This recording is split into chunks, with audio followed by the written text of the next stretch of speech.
Welcome to our Tuesday reflection from St Clement's, Oxford. On Tuesday during the first Holy Week, Mark's Gospel describes Jesus teaching at length in the Jerusalem temple. While Jesus was walking in the temple courts, the chief priests, the teachers of the law and the elders came to him, Mark relates. "By what authority are you doing these things?" they ask. "Who gave you authority to do this?" Jesus answers by asking his interrogators for their equivalent judgment of John the Baptist. They refuse. Jesus then tells a parable about a vineyard. You can find this in Mark 12. A man works to establish, grow and protect a vineyard, then rents it out while he travels, sending a series of servants to request his share of the fruit. The tenants mistreat, stone or kill each of the servants in turn. Eventually, the owner has one left to send, a son whom he loved. He sent him last of all, saying, "They will respect my son." But the tenants conspired to kill him too, thinking to take his inheritance. They cast his body outside the vineyard. The parable is a thinly veiled criticism of the chief priests, teachers of the law and the elders, and they know it. It's layered with irony and role reversal we don't always notice, because the Jerusalem leadership were themselves absentee landlords.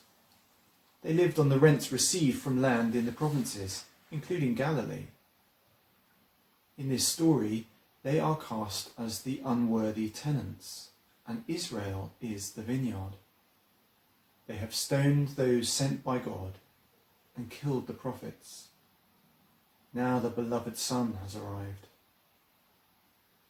In preceding days, Jesus has thrown out the money changers and salespeople from the temple. "By what authority are you doing these things?" those who profit from this commerce ask the Son. Like Jesus' words about the grain dying yesterday, this parable is also Jesus' story this week. The Son will be killed and cast out of the city, crucified on a rubbish heap, for daring to embody another kind of authority. Authority is a very current question for our times. Why are we all where we are, stuck at home, isolating, social distancing? Because we have accepted the authority of the British government that this is what we should do. Many countries around the world have introduced similar restrictions to combat the spread of coronavirus. There are three kinds of authority we can recognise in this state of affairs. The first is force.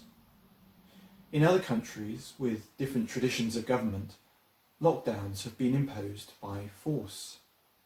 The state has said, "You must stay at home or else." The police and army hold a monopoly of violence. The threat of their force keeps people at home. The second authority is knowledge. This is the science which seeks to understand the virus, how it spreads, and models human behaviour, advising what to do in response. The third authority is consent. This is an authority we choose to give someone else to hold on our behalf. We say, "Yes, you have that authority. We will do what you say, not because you are forcing us to, because we're frightened of you, but because we see the good that will come from our agreement."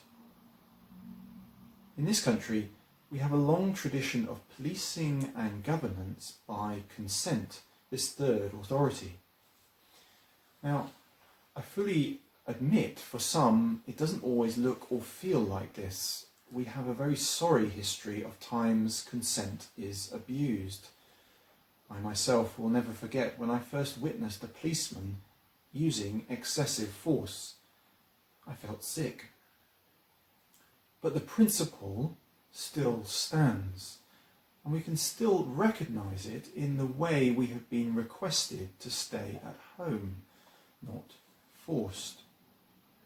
Our government's current decision-making is further based on that second authority, scientific knowledge, leaving aside any criticism some might make of the pace of those decisions.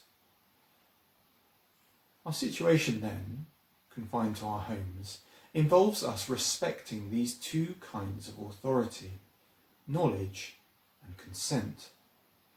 Some speculate, if we do not respect these forms of authority, the government may resort to the first kind, force, and we will be a worse country for it.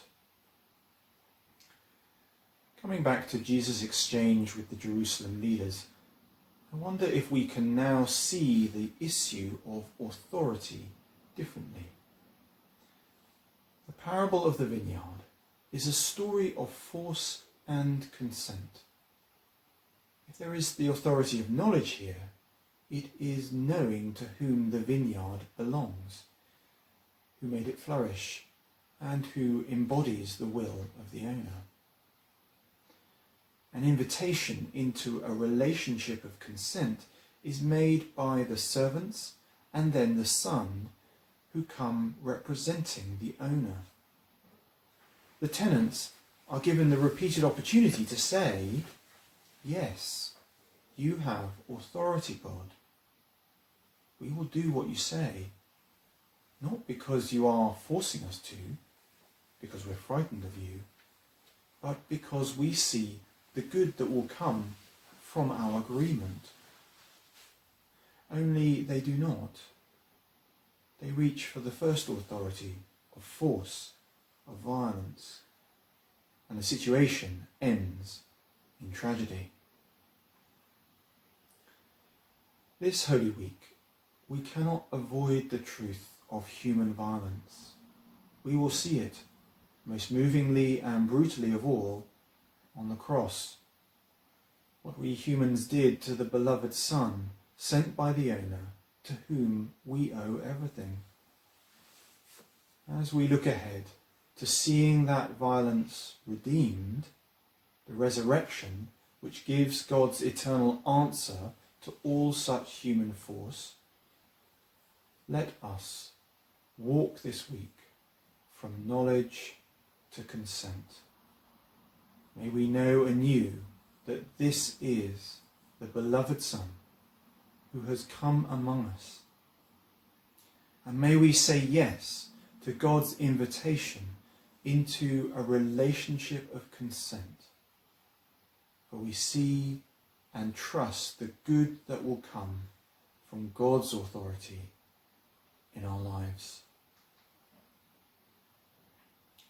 Let's pray. Lord Jesus, this week, may we follow you through your death and into life. May we greet you as the beloved Son and willingly surrender the fruit of our lives.